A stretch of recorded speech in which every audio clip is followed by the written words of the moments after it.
मेवाड़ वागड़ में अब मानसून मेहरबान हो रहा है और 2 दिनों से यहां बारिश का दौर जारी है। कहीं तेज तो कहीं हल्की बारिश से नदी नाले उफान पर आ चुके हैं। एक रिपोर्ट आपको दिखाते हैं। मेवाड़ और वागड़ के अंदर जो पिछले टाइम कई समय से जो मानसून एक्टिव नहीं था, लेकिन पिछले 2 दिन से जो मानसून है उसने एक बार फिर सक्रिय हुआ और जो है मेवाड़ और वागड़ को तरबतर कर दिया है।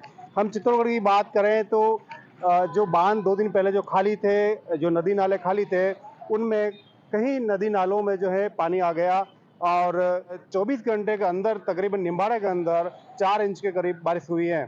हम बात करें इस समय चित्तौड़ गंभीरी नदी के पास में, यहाँ पर जो है इस नदी के अंदर भी पानी आया है, लेकिन इसके ऊपर जो डैम बना हुआ है गंभीरी नदी का, वो भी छलकने को आतुर है और अभी करीबन वो 20 फीट के आसपास जो है भर चुका है पानी से। और इसके अलावा हम बात करें बनास का, तो मातृकुंडिया बांध भी खाली है और जो बेड़च नदी के ऊपर जो गोसुंडा डैम है वो भी जो है उसमें भी पानी आ रहा है। लेकिन सबसे बड़ी बात है, जो हम गंभीरी नदी के यहाँ पर हम खड़े हैं और जो इसके गंभीरी नदी को जो एमपी का जो बांध आता है, मोरून बांध उसको बोलते हैं, वो भी लगभग जो है इस अच्छी बारिश के बाद जो है वो छलकने को आतुर है और उसी का पानी जो है इस गंभीर नदी में आएगा। ऐसे ही हम बात करें बेड़स नदी की, तो उदयपुर से जो उदय सागर है उसके छलकने के बाद बड़गांव आएगा, बड़गांव के बाद घोसुंडा डैम में पानी आएगा और ये पानी फिर बेड़स से होते हुए और गंभीरी का पानी जो है टोंक, इससे जो बिसलपुर है वहाँ जाएगा और जो बिसलपुर में जो पानी जाएगा तो उन लोगों की भी वहाँ का जो है कई लोगों की जो प्यास बुझाएगा। हम बात करें चित्तौड़गढ़ जिले की, तो अभी तकरीबन जो है 80% से अधिक बारिश हो चुकी है और अभी कुछ दिनों जो है बारिश के कुछ मानसून के जो है वो कुछ दिन और बचे हैं। ऐसे में माना जा रहा है एक बार फिर अगर मानसून एक्टिव होता है तो निश्चित तौर पे जो है नदी नाले हैं उनमें जो उफान आएगा और यहाँ के जो किसान हैं उनको भी इसका फायदा मिलेगा। सलमान, एनडीटीवी, चित्तौड़गढ़। और डूंगरपुर जिले में पिछले 2 दिन से रुक रुक कर बारिश का दौर जारी है और 24 घंटे में डूंगरपुर जिले में औसत 2.5 इंच बारिश दर्ज की गई है। एक रिपोर्ट देखिए। डूंगरपुर जिले में पिछले 24 घंटों से करीब 2.5 mm बारिश हो चुकी है। अभी तक यहाँ पे बारिश का रिमझिम बारिश चल रही है, जिसपे लोगों को पूछते हैं कि किस तरह से समस्या इनको आ रही है, किस तरह से बारिश की समस्या आ रही है। तो समस्या बारिश की कुछ नहीं आ रही है, अब तो बारिश तेजी से नहीं आ रही है। बारिश तो आनी चाहिए लेकिन तेजी से नहीं आ रही, हल्की फुहारे गिर रही है, तालाबों में पानी है, तालाबों में पानी नहीं हुआ, क्यों तालाब खाली पड़े हैं, नरड़िया का तालाब खाली पड़ा है और भी हमारे साथ पशु पानी नहीं मिल रहा है पशुओं को। बताइए सारी समस्या क्या दिक्कत आ रही है आपको? बारिश आए तो अच्छा है, तालाब भरने चाहिए। थोड़ी समस्या आ रही है आने जाने में, वो भी ठीक है, बारिश आएगा तो अच्छा रहेगा। बताइए। पानी से परेशानी भी होती है न फायदा भी होता है। तो फायदा इसलिए तो जमीन स्तर पे पानी नहीं है, पीने का पानी नहीं मिल रहा है लोगों को। बारिश में ये है कि काफी लोगों को परेशानी हो रही है। बारिश में गाड़ियों का आना जाना, लोगों का घर से निकलना मुश्किल हो गया है, क्योंकि घर से इसलिए निकल, बारिश 24 घंटे बारिश हो रही है, बारिश से लोगों को काफी परेशानी हो रही है। कई लोग तो कहते हैं कि भाई बारिश आनी चाहिए और लोगों को जो फसल है, जो सूखे तालाब है, कुएं हैं, वो बोरवेल है, वो सारे के लिए भरें और लोगों को पानी की कभी समस्या नहीं रहे, जिस वजह से लोग पानी को लेके उत्साह में है कि और भी ज्यादा बारिश आए। परवेज जैन, एनडीटीवी राजस्थान, डूंगरपुर। वहीं धौलपुर में भी बारिश ने तबाही मचाई है। हालात क्या बने हैं देखिए आप। आसमान से बरसी आफत ने धौलपुर जिले में भारी तबाही मचाई है। लगभग 750 mm बारिश आज दिनांक तक हो चुकी है। बारिश से बांध, पोखर, तालाब, जलाशय पूरी तरह से ओवरफ्लो हो चुके हैं। हम मौजूद हैं रामसागर बांध पर। कैचमेंट एरिया है बांध का, भारी पानी की आवक हो रही है। एक बार सहयोगी को चाहूंगा कि ये जो हालात है इसका, बांध का जो कैचमेंट एरिया है, इसको एक बार थोड़ा आगे आके आप यहाँ पर दिखाएं। पूरी तरह से लबालब हो चुका है और लगभग 750 mm बारिश आज तक हो चुकी है। ये बिशनगिर मेला के लिए रास्ता है, पानी की रपट है, सड़क मार्ग है, चादर चल रही है। गैर जिम्मेदार लोग हैं तो पानी की चादर चल रही है तो कहीं ना कहीं हादसे का भी सबब हो सकती है। ये चादर, पानी की चादर लोग जान जोखिम में यहाँ पर डालकर महिलाओं को, बच्चों को खुद निकल रहे हैं, तो ये एक सिस्टम पर भी सवालिया निशान है।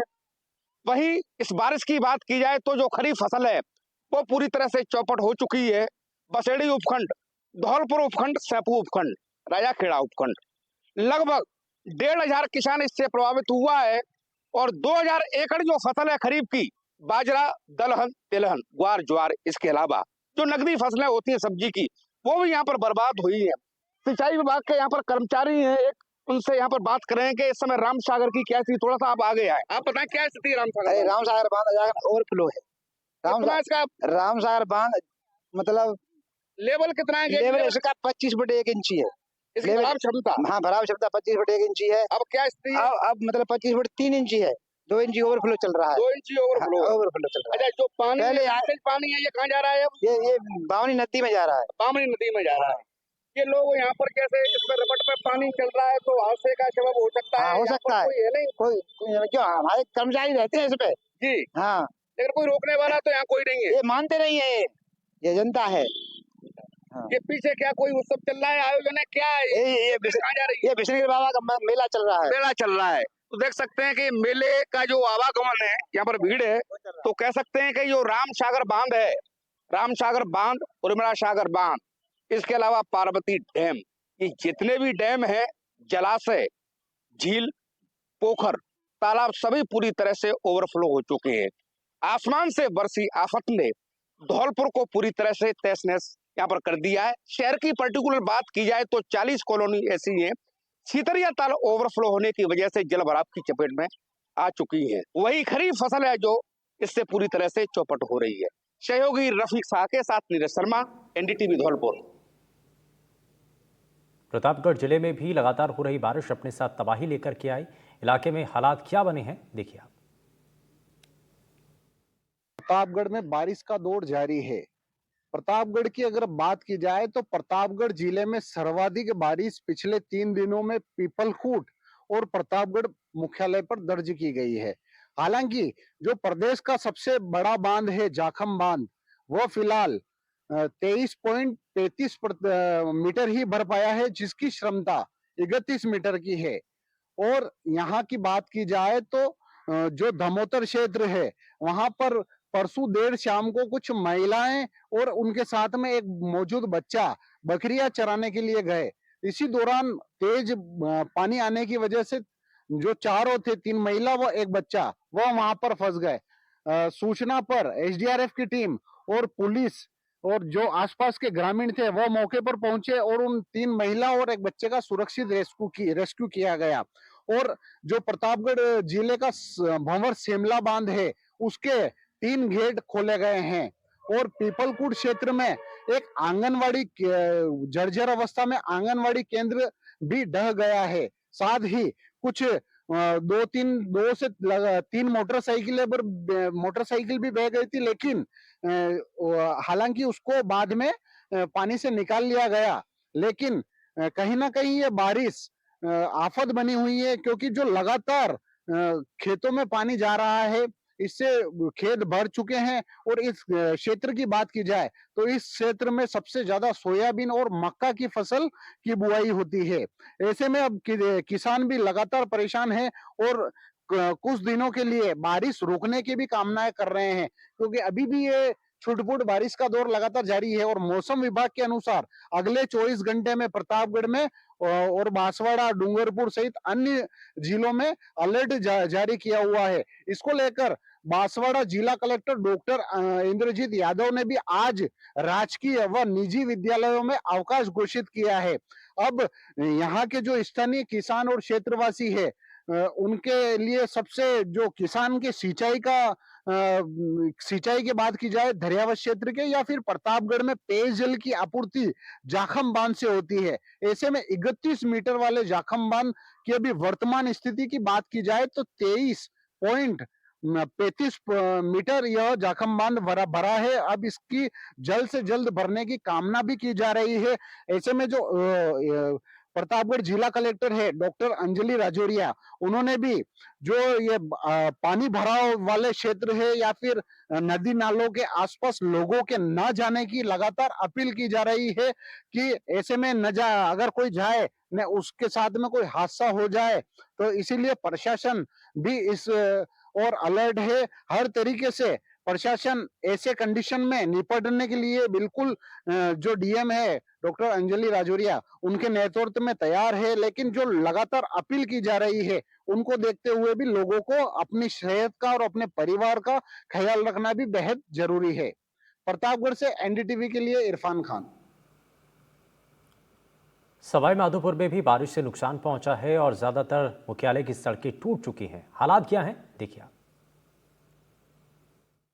सवाई माधोपुर जिले में विगत दिनों हुई लगातार बारिश के चलते जिले के सभी ताल तलैया पूरी तरीके से भर गए हैं और जो जिले में 18 बांध है उनमें से 15 बांधों पर चादर चल चुकी है और लगातार बांधों में जो पानी की आवक बनी हुई है। सवाई माधोपुर जिले की अगर बात करें तो सवाई माधोपुर जिले में जिस तरीके से लगातार बारिश हुई है उसकी वजह से जो रोड है वो पूरी तरीके से क्षतिग्रस्त हो चुके हैं। आप देख सकते हैं कि जिस तरीके से लगातार बारिश हुई है, जिला मुख्यालय के जो मुख्य मार्गों को छोड़ दिया जाए तो कॉलोनी मोहल्ले के जो रोड है वो पूरी तरीके से क्षतिग्रस्त हो गए हैं और रोड जो है वो गड्ढे में तब्दील हो गए हैं। लगातार बारिश की वजह से तकरीबन जिले के अधिकतर रोडों के यही हालात है और रोड क्षतिग्रस्त होने से जो यातायात के साधन हैं उनको चलाने में भी चालकों को काफ़ी परेशानियों का सामना करना पड़ रहा है। जिले में जिस तरीके से लगातार बारिश हुई है उसकी वजह से ग्रामीण क्षेत्रों में जो है कई सारे जो कच्चे घर थे उनमें सीलन आने की वजह से कई सारे कच्चे घर भी गिर गए हैं। साथ ही कई सारे जो विद्युत पोल लगे हुए थे विद्युत पोल भी क्षतिग्रस्त हुए हैं।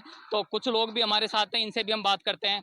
आपसे अगर बात करें तो पिछले दिनों जिस तरीके से लगातार सवाई माधोपुर में जो बारिश हुई थी तो काफ़ी लोगों को नुकसान भी हुआ है। जिस तरीके से रोड पूरी तरीके से क्षतिग्रस्त हो गए हैं, कई जगह विद्युत ट्रांसफार्मर भी गिर गए हैं, विद्युत पोल भी गिर गए हैं, कई मकान भी धराशायी हुए। तो बारिश से कितना अगर नुकसान की बात करते हैं, बारिश से अपन कह सकते हैं कि 10-15 दिन में जो बारिश हुई है, लगातार बारिश हो रही है, उस बारिश की वजह से लोगों का काफ़ी नुकसान हुआ है।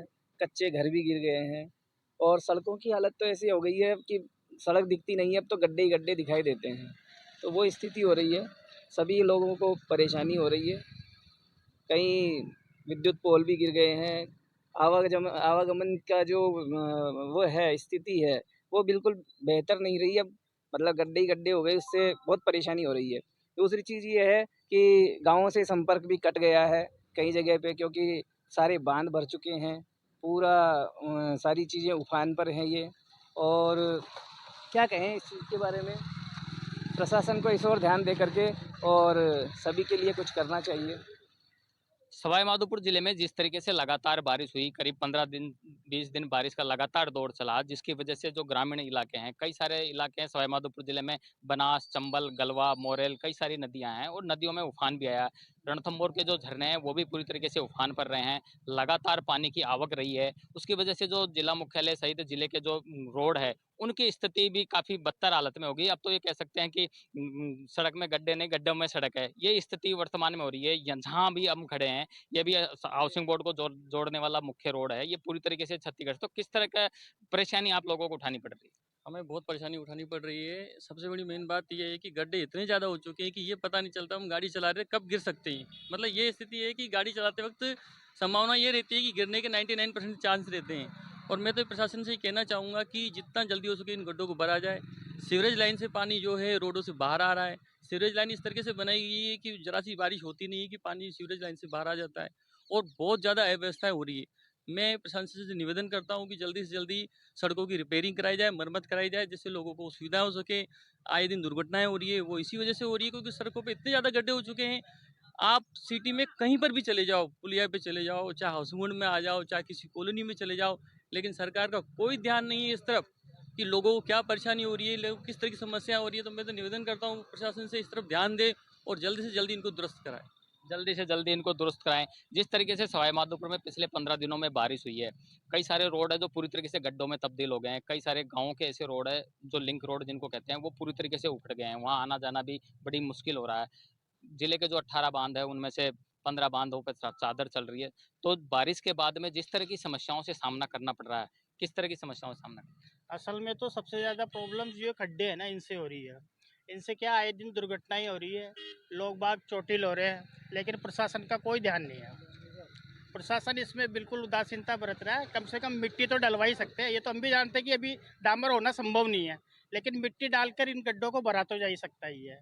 गड्ढों की वजह से ज़्यादा परेशानी हो रही है। ऐसी हालत रणथंबोर रोड पे जाके देख लो, वहाँ तो और भी ज़्यादा गड्ढे हैं। वहाँ तो बहुत सारे वीआईपी वगैरह भी आते हैं, लेकिन वो भी बेचारे गड्ढों में से गुजर रहे हैं अभी तो रोड पूरी तरीके से क्षतिग्रस्त हो गई है। अगर जिले की बात करें तो जो ग्रामीण क्षेत्र है, अभी जो बरसात हुई है बारिश की वजह से कई सारे ग्रामीण इलाकों में विद्युत पोल काफी धराशायी हो गए, कई सारे ट्रांसफार्मर हो गए। तो ग्रामीण क्षेत्रों में किस तरह की परेशानियां लोगों को उठानी पड़ी? ग्रामीण क्षेत्रों की तो साहब सिटी की हालत खराब है, तो ग्रामीण में तो ज़्यादा होगी। लाइटें यहीं 5-5 6-6 घंटे कट रही है, फ़ोन करते हैं किसी को कोई उठाता नहीं है। मतलब कोई कुछ नहीं है, कब काट रहे हैं कब आ रही है। गाँव से भी बुरी स्थिति हो रही है, तो ग्रामीण में तो बहुत ज़्यादा ही होगी साहब। और रही ये रोड की बात, तो सरकारें कई आई है और कई गई है। स्थिति ये है कि कोई गर्भवती महिला हो तो बस स्टैंड से लेके पुलिया तक में डिलीवरी हो जाए, ऐसी स्थिति है यहाँ। इतने गड्ढे हो रहे हैं जिसकी कोई सीमा नहीं है। कई बार कईयों को बोल दिया, कई विधायक आए, कई नेता आए, कई पार्षद आए, कुछ भी हुआ, पर साहब कोई विकास नहीं है हाउसिंग बोर्ड का। तो यहाँ के लोगों की बात मानी जाए तो जिस तरीके से पिछले दिनों में लगातार बारिश हुई है, बारिश के बाद में जिला मुख्यालय ही नहीं, जिले के अधिकतर रोडों की हालत खराब है। रोडों में जगह जगह गड्ढे हो गए हैं, जिसकी वजह से वाहन चालकों को भी काफ़ी परेशानियों का सामना करना पड़ रहा है और कई बार हादसे भी इन गड्ढों की वजह से हो रहे हैं। वहीं जिस तरीके से बारिश हुई है उसके बाद में जो बांध भरे हैं और जो पानी की निकासी बांधों से की जा रही है, उसको लेकर कई इलाकों में जो जलभराव की स्थिति है, जिनसे फसलों को भी नुकसान हुआ है। लगातार बारिश की वजह से कई सारे गाँवों में विद्युत पोल धराशायी हो गए, जिसकी वजह से जो बिजली आपूर्ति है उसमें भी ग्रामीणों को परेशानियों का सामना करना पड़ रहा है। बार बार ट्रैपिंग की जा हो रही है और लगातार बिजली कटौती की वजह से ग्रामीण क्षेत्रों में विशेष लोगों को खासा परेशानियों का सामना करना पड़ रहा है। वहीं कई सारे ऐसे मकान भी गिरे हैं जो कच्चे मकान थे और बारिश की वजह से कई लोगों के आशियाने भी उजड़ गए हैं। तो कुल मिलाकर ये कहा जा सकता है कि जिस तरीके से पिछले दिनों में सवाई माधोपुर में बारिश हुई है, उनको बारिश का मौसम खुलने के बाद में भी अभी भी लोगों को काफी परेशानियों का सामना करना पड़ रहा है। बजरंग सिंह राजावत, एनडीटीवी, सवाई माधोपुर।